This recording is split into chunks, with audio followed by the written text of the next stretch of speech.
The 11th spot in the senatorial lineup of the tandem of Senator Panfilo Lacson and Senate President Tito Sotto is now taken.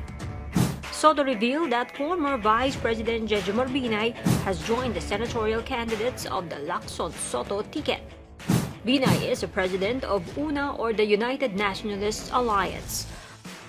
Sotto confirmed it to reporters with this photo.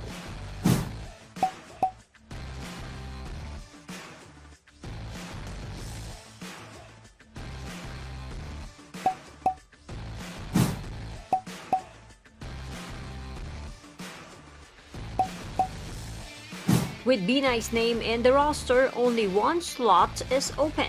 But according to Sotto, that will happen if Senator Dick Gordon and Senator Win Gatchalian remain in the lineup. The chair of the Nationalist People's Coalition did not say if the two politicos are planning to back out or are entertaining other options.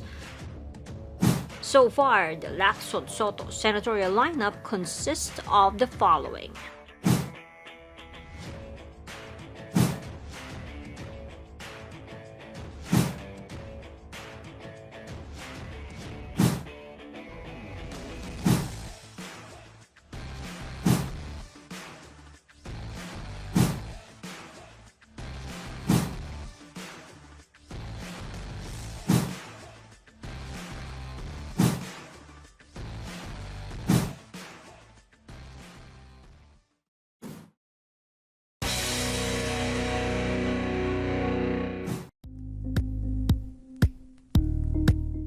Thank you for watching Politico TV. Please like and subscribe to our channel for more videos.